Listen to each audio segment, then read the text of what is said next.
贺凡，贺凡，贺凡，贺凡。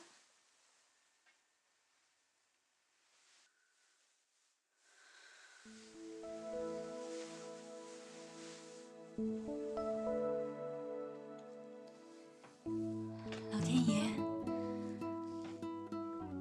如果一切都是你的安排，让我拥有贺凡，我谢谢你。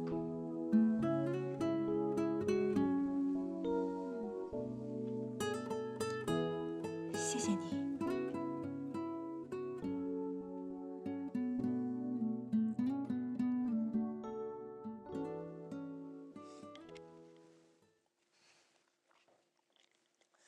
你不再考虑考虑，去我朋友那儿上班？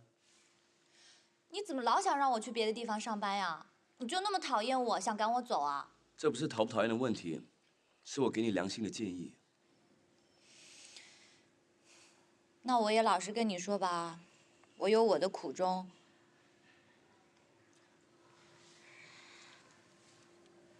我妈，她不太喜欢我设计鞋子。为什么？她担心我跟我舅舅一样不踏实啊。当然，还有其他的原因。8岁那年，我妈气喘病犯，在急诊室里差点没了命。我当时就发誓，只要我妈妈可以健健康康、平平安安的活着，我宁愿以后都听她的话，普普通通的过一辈子。我知道你会觉得这个理由很可笑，但是我是真的害怕。就像上次我在宠物店工作的时候，老板一决定要升我当店长，我妈就开始不舒服，所以说什么我也不敢尝试了。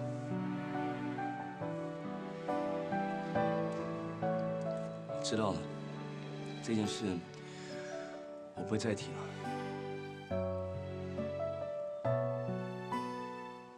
干嘛这样看着我？我只是觉得，你怎么不跟别人一样，说你这样不思长进是不对的？你总不能一辈子为你妈妈而活吧？类似这样子的话，每一个人追求的东西不一样啊，他可能是事业，可能是爱情，可能跟你一样是为了家庭。这种心情，我能理解。真的啊？因为这种心情，我也经历过。对别人来说，可能只是往事一桩，过了就算了。但有时候，放不下就是放不下。有时候连我自己都觉得不可思议。没错，我也是这样子想的。你知道吗？我舅舅他都很难理解我的想法，总是说我胡思乱想的。今天总算是遇到一个可以说话的人了。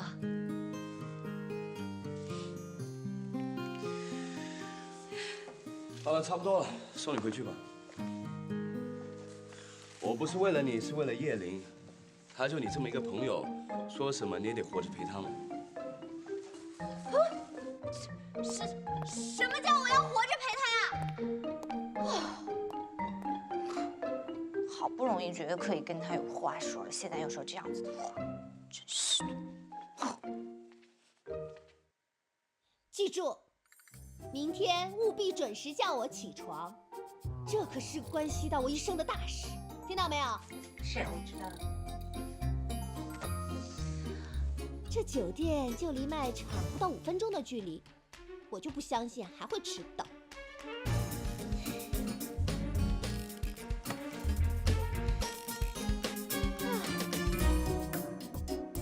关灯。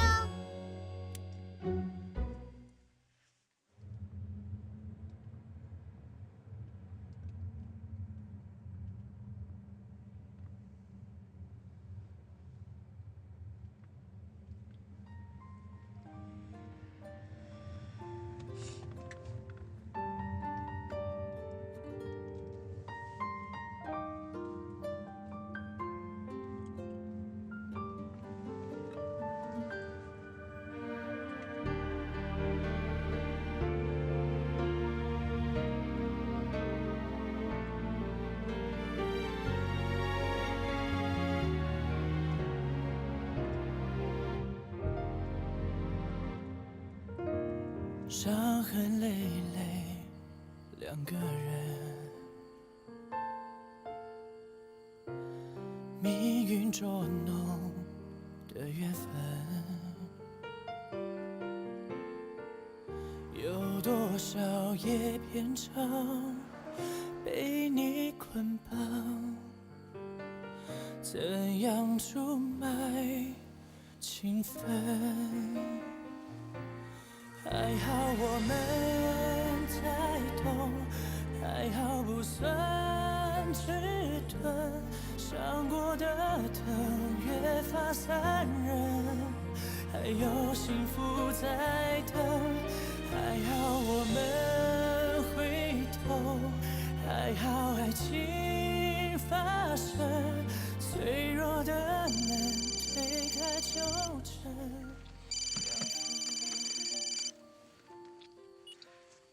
妈，3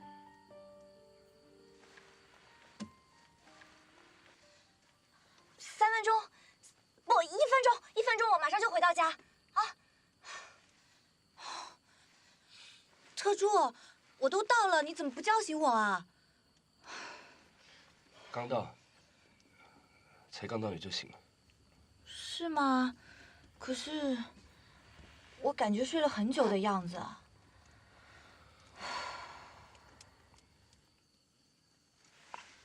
对了，宇阳的事情，麻烦你不要告诉叶玲，拜托了。如果你是因为不好意思跟叶玲开这个口，我可以说的不露痕迹。我不要，我不喜欢这种利用朋友的感觉。我知道你也是为我好，但是这件事情，我想还是自己解决比较好。最起码，现在他已经是了。于飞，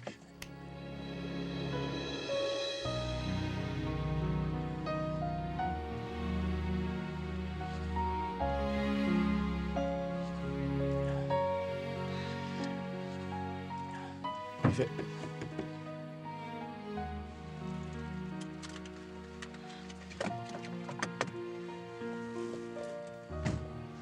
妈，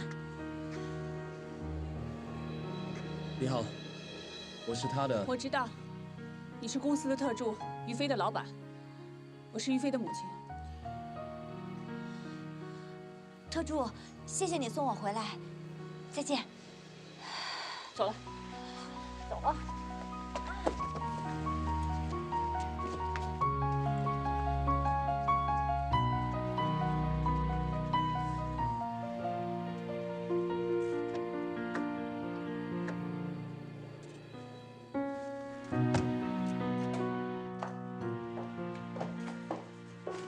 妈，特助是担心我一个人回家会危险，所以他才送我回来的，你就不要误会了嘛。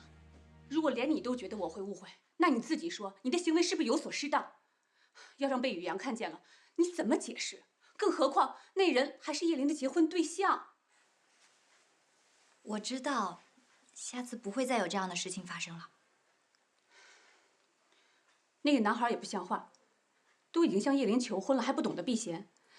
你说这3更半夜的，跟你在大街上拉拉扯扯的，成何体统啊？你去跟叶玲说啊，让她重新考虑这桩婚事。你不是不让我跟叶玲接触吗？怎么现在还让我去告诉她呀？我跟你说正经的呢。我知道，妈，其实是你误会了，我们只是朋友关系而已。我是叶玲的朋友，特助自然就把我当成朋友了。宇阳还不是把叶玲当成朋友，真的只是这样子的关系而已。不用什么事情都那么敏感嘛。对，我就是一朝被蛇咬，我怕了。总之，以后离那个男的远一点，不要再造成任何误会了。还有啊，以后也不许再跟叶玲见面了，少让我操点心吧。妈。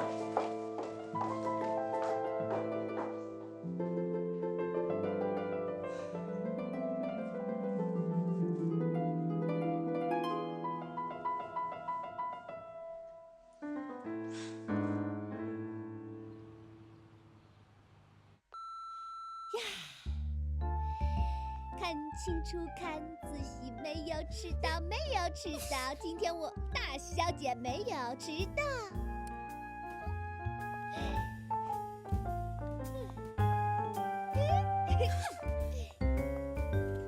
想要辞掉我，没那么容易。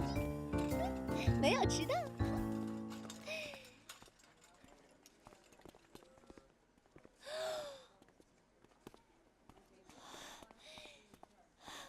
贺凡哥，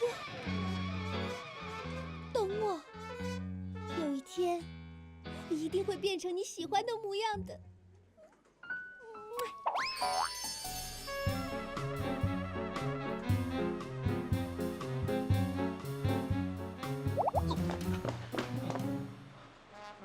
怎么了？没事，没事。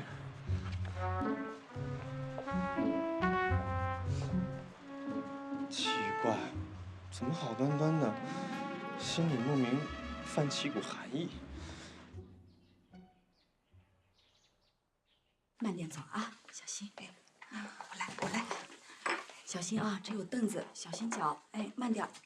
好，慢点，再往前一点。哎，好，坐。宝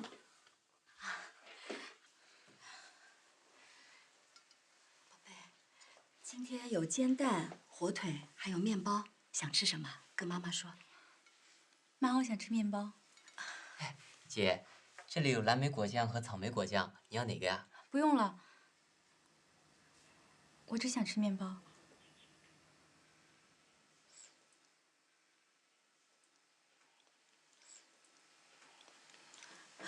来，面包站这儿啊，慢点吃。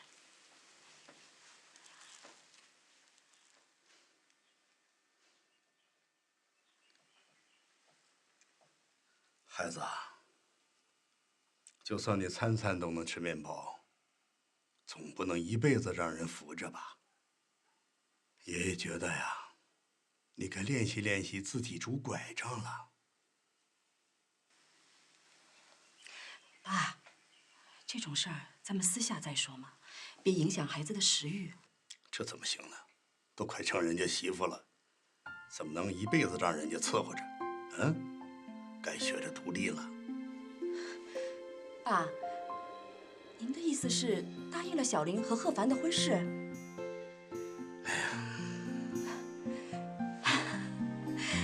宝贝女儿，你马上就要当新娘子了啊！爷爷，你原本不是反对的吗？怎么又同意了呢？昨天晚上你们睡了，我跟贺凡那孩子谈过了，我觉得他还诚实，还可以信任吧。至于我们担心的问题，他都向我保证过了。他们张家绝不介入我们杨家任何事务。曼平啊，你是个当妈的人，打个电话给人家，约个时间，请他们父子俩过来，坐坐聊聊天，喝喝茶，啊，吃顿饭什么的。哎呀，眼看就要成亲了，这不相往来，就太不近人情了。爸，您放心，这个我知道啊，您放心。哎，姐，下次贺凡大哥来，我是不是得改口叫他姐夫了？恭喜你啊！臭小子！哎，乖女儿。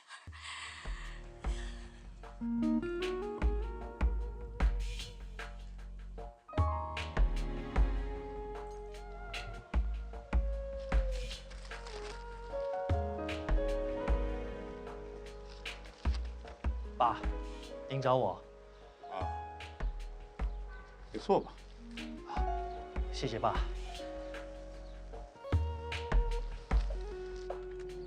跟他，我答应了小林的婚事，你心里是不是不太舒服啊？爸，您千万别这么说，您会这么做，一定有您的道理。我不是心里不舒服，我只是在想，是不是还有哪个地方想得不够仔细、不够透彻？要是因为这样害了小林，我这个当爸的可就罪过了。哎，你是小林的爸爸，我是小林的爷爷。我们所做的一切都是为了小林好啊，怎么能说谁对谁错呀？这件事儿做出决定，我心里也是很纠结的。你说拒绝这门婚事吧，我怕小林意志消沉；不拒绝吧，我又担心他们张家父子别有居心。哎呀，这些天呢，我想了又想啊，孩子的幸福还是应该优先考虑的。至于其他的，只要我们事先做好防范，我想还是应该能找出个两全其美的办法来的。哦，对了，过阵子啊，我会升任你为董事，你要替我看好整个这个家，啊，还要小林得到他应该得到的幸福，爸，还是不要吧。我现在帮你处理这么多的事儿，就已经担心的不得了了。您再要我担任董事，万一引起误会，让人说我有什么企图的话，我们是一家人，怎么过是我们自己的事儿，不需要别人说三道四。行了，好好干吧。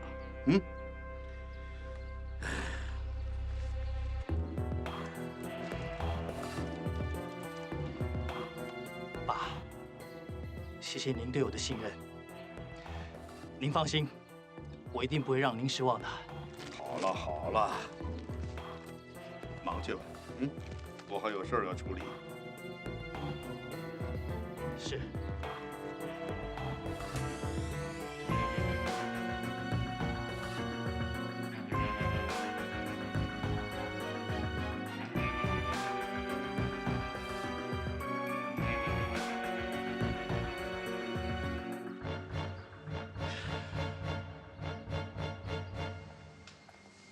特助好。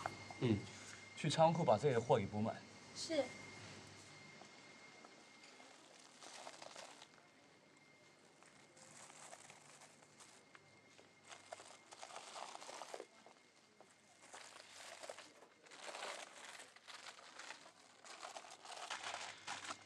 你在做什么？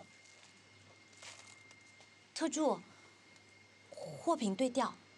难道你不知道货品摆放的位置和厂商付费多少有关吗？这个不知道。把它们恢复原状吧，省得到时候厂商发现跟我们起争执。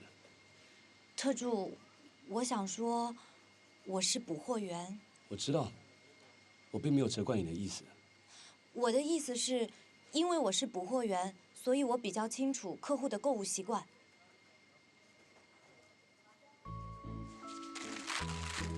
就拿这种饼干来说吧，这是我们卖场针对小孩子口味研发生产的，但是我发现实际上喜欢它的人都是在10岁以上，反而这个饼干小孩子比较喜欢。父母会因为小孩想吃而去购买，不是吗？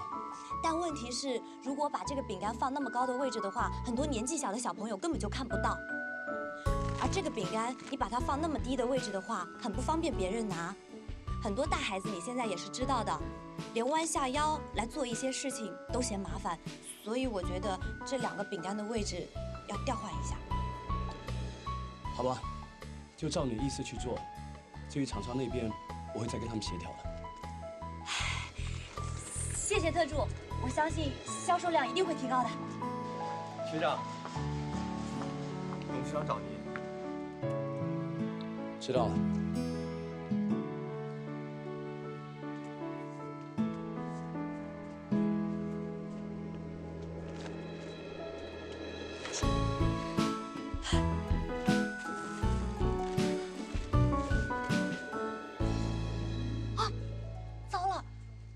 忘记了，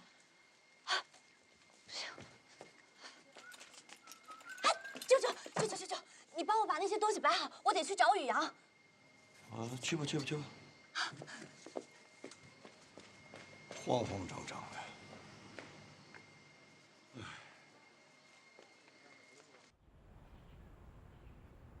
叶太太，您真是太客气了。好，好，好，我们一定准时参加。好，那就这样，我们见面再聊。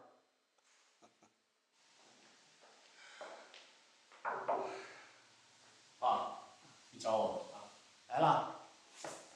刚才叶太太给我打电话，邀请我们父子俩去吃饭。杨董事长已经同意你和叶琳的亲事了。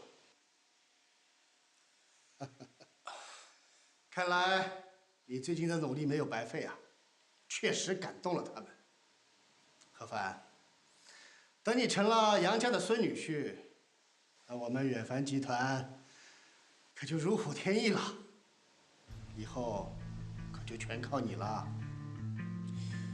爸，我是真心想娶叶琳，就如同你之前所说的，给她一个幸福的婚姻，是我唯一能做的。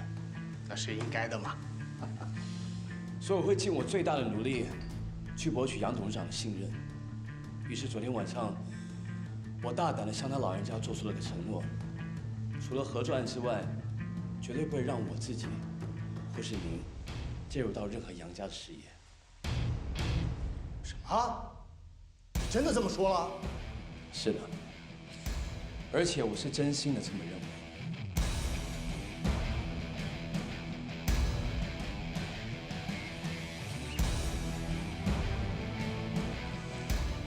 好吧，既然你都这么说了，我这个当爹的又怎么会不支持呢？是该如此，省得别人怀疑我们有什么企图。谢爸成全。如果没什么事，我先出去了。好，去吧。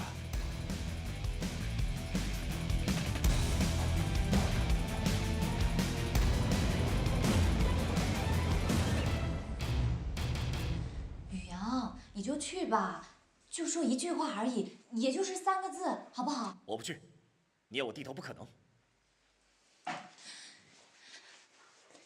宇阳，就算你不为自己着想，总该为夏妈妈想想吧。当年你上医学院的时候，她到处为你筹学费，也是看过不少人的脸色的。你现在要为了自己赌那么一口气，把大好前程丢下，你说夏妈妈要是知道了，她得有多伤心呀？于飞，还有，你不是答应过你爸要为你们夏家争一口气的吗？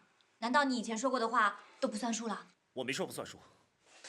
那不就得了吗？那咱们就去跟他道个歉，就像跟3只小猪说话那样。我以前也总是跟他说对不起的嘛。于飞，夏医师，你就听于飞的话去一趟吧。这个委屈是避不掉了，再不去啊，可真就要迟了。你看，连护士长都这么说了，你就去嘛，就一下下啊，快点儿。好了好了好了，走吧走吧。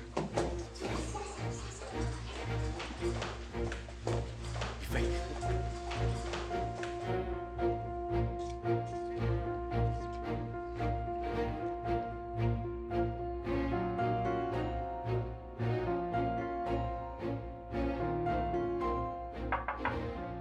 进来。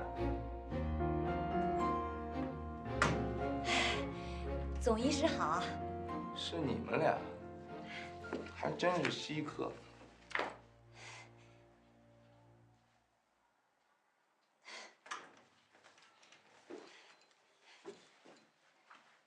来来来，吃水果，这都是那些个巴结奉承的人送的。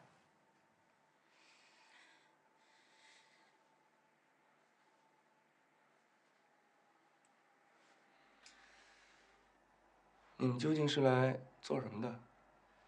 呆站在那儿半天不讲一句话，如果是哑了，就去楼下挂个号，别站在我这儿挨噎。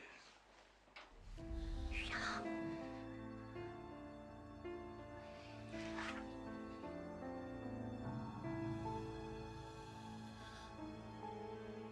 对不起，太小声了，我没听见。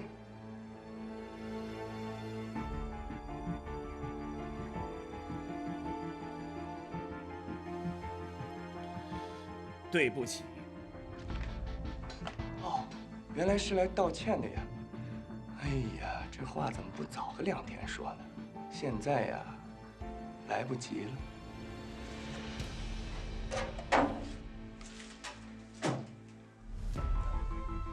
这是你的免职通知，刚出炉的。现在给你看一下，也好有个心理准备。夏医师，到时候我可能就不方便去送你了，我先在这儿预祝你一路好走。哦，对不起，我说错了，是一路顺风。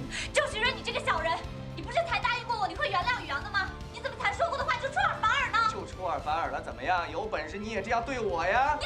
夏雨阳，要怪就怪你自己，没能力找个好女朋友，还敢来惹我，这算是给你个教训。学人发脾气，先掂掂自己的分量。周徐瑞，不要再过分了，我跟你说。够了！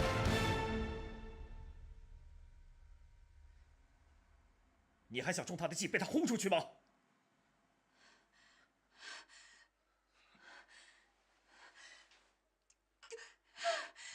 宇阳的，我早就告诉过你了，来这只会受辱，没有任何意义。你现在生气有什么用啊？夏雨阳，你也别一味怪你的女朋友了。坦白说，今天走到这地步，是你自己的问题。哦不，更正确的说法是，你的基因出了问题。前2天有人偷偷告诉我说，原来令尊也是收了不该收的钱才入狱的。老实说，你这些招数是不是你爸教你的？周许瑞，不要，不要，不要，不可以，不要，不要，你刚才不要打我！不要，你冷静一点，不要这样，不要。是我爸，我就不饶你！不要打我，我不会饶他的。小妈妈当年过得有多可怜，你知道吗？所以你不可以这样子做。你难道要想让妈妈再经历一次，眼睁睁的看着你出来吗？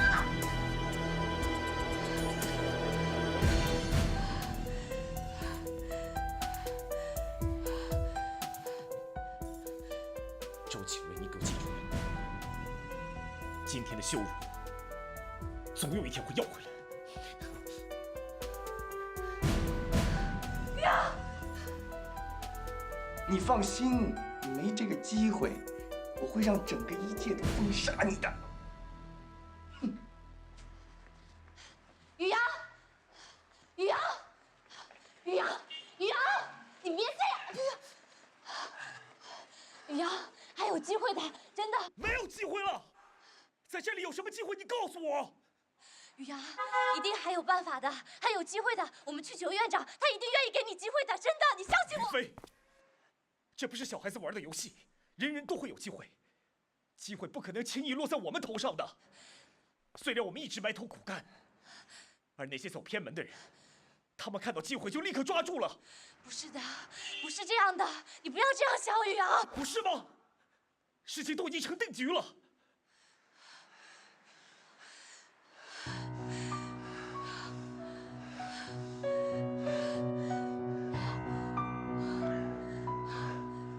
我原本以为我可以证明，就算我家里穷，就算我爸犯了罪，我还是可以靠自己的能力成功。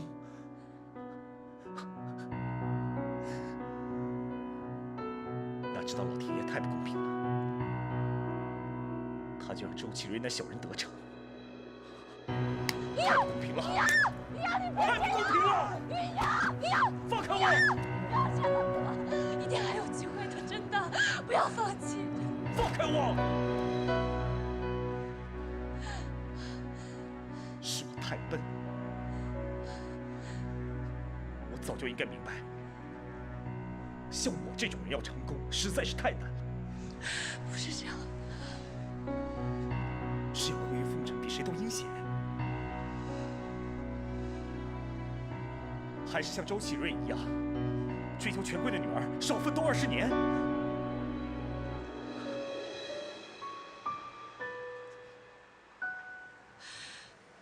宇阳，你是在羡慕周启瑞吗？羡慕他娶了有钱人家的女儿是吗？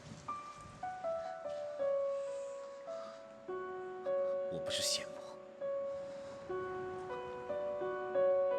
我是感慨。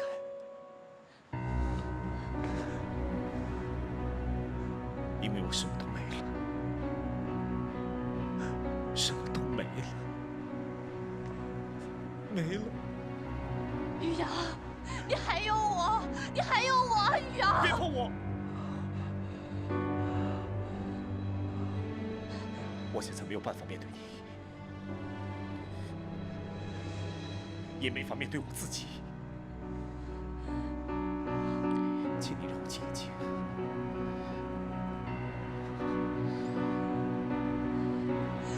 于洋，于洋。啊！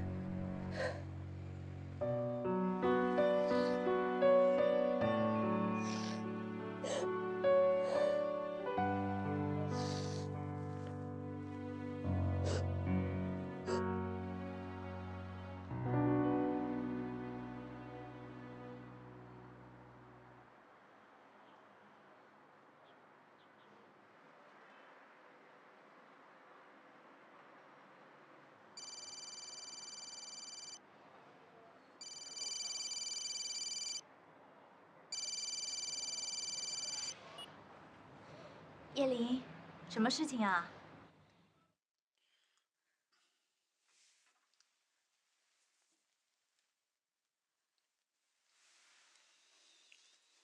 于飞，告诉你个好消息，爷爷已经答应我跟贺凡的婚事了。真的啊？那太好了，恭喜你啊！我真的很为你高兴。过几天贺凡会和伯父来家里吃饭，你一起来吧。不太好吧？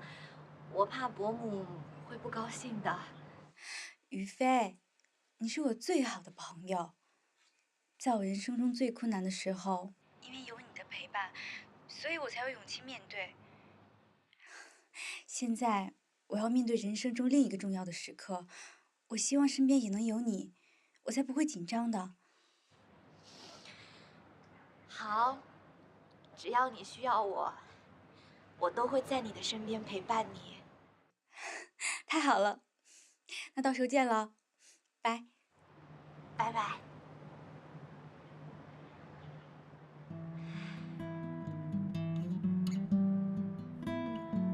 叶琳已经找到幸福，而我怎么好像快失去幸福一样？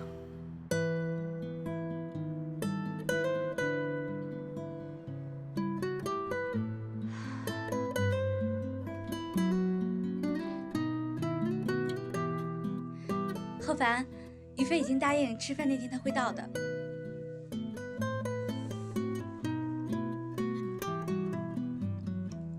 你怎么不说话呀？你不想让于飞来吗？不会啊，有他出席当然好。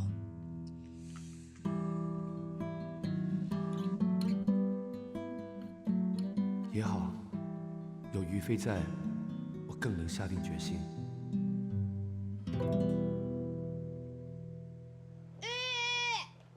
我不要就是不要，我要继续做我捕获的工作。刘小慧，这捕获的工作你做不了，你手脚太慢了，你知道你已经严重影响到我们的效率了。反正这个，我认为这个试吃的这个工作吧，特别好，是吧？你往那一站，煮煮东西，很舒服，你不活干了吗？这种好差事我们抢都抢不到的。谁喜欢干谁去干，不关我的事。我只想继续走来走去，观察我的贺凡哥。行啊，反正领班让我跟你说了啊，就是你要干就干这个，要不干呢你就辞职。你事儿还真多。哎，喂！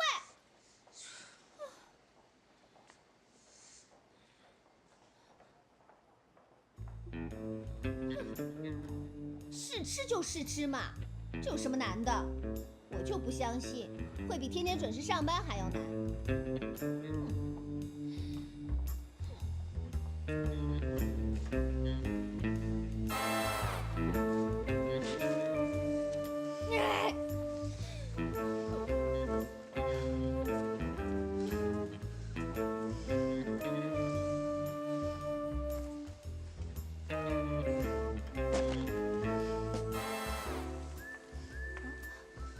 姐，你这蛋有什么特别的？这蛋能坏人好事，你说它特不特别啊？是吗？才是开玩笑的，这个蛋很好的。我跟你说，我们那个母鸡啊，都是听着贝多芬音乐的下蛋的，而这个蛋经过20几道这检验程序，肯定是很好很棒的，可以放心食用了。哎，那我可以试吃吗？可以呀！啊，来，干活了。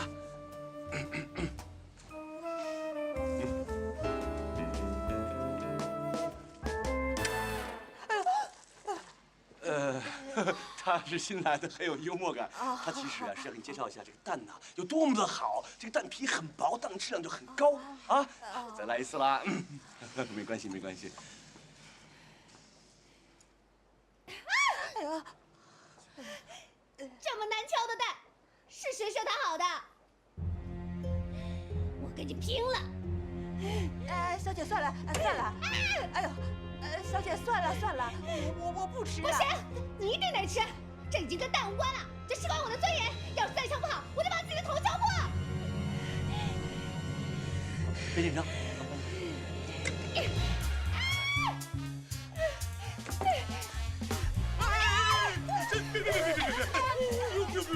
你们别拦着我！这点小事做不好，我怎么当贺凡哥的妻子？哎，小姐，哎呦，算了，我帮你，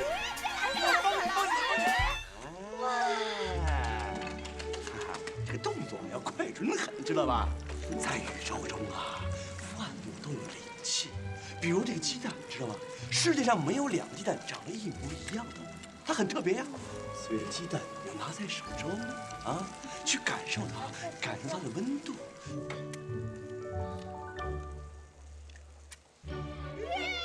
成了！耶！不错，再来一个。还好。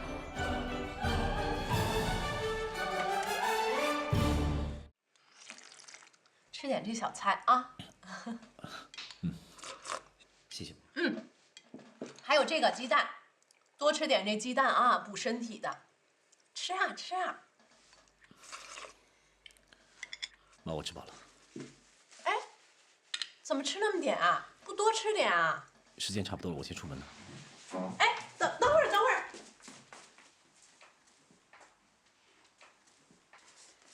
你啊，你看，你当医生的，连自己的包和医生袍都忘了。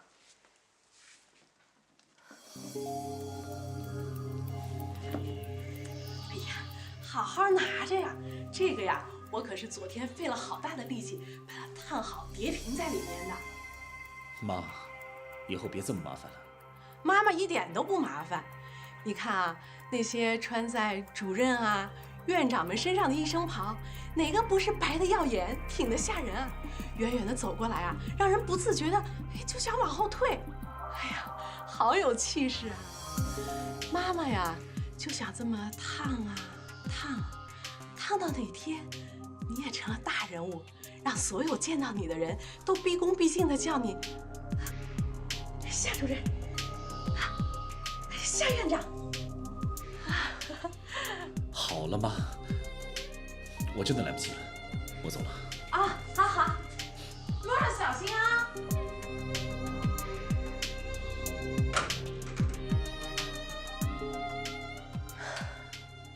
再过2年啊，宇阳的爸爸就能回来了，我们一家3口终于能团圆了。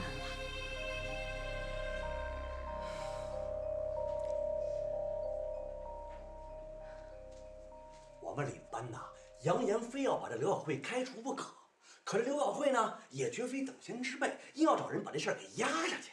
所以啊，大家都要留意一下，到底是这个领班受不了投降，还是这个刘晓慧啊撑不住离职。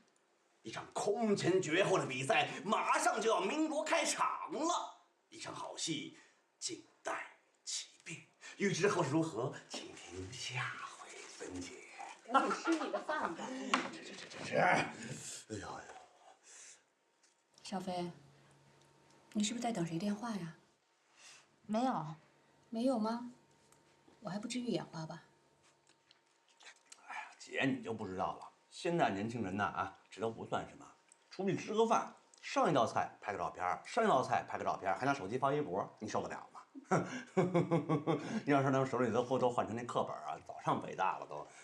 我吃好了，我先去上班了，今天晚上不回来吃饭了。你去哪儿了？哎，小飞，你等等我啊！我也上班去了，今天晚上我回来吃饭。你就别回来了。嗯。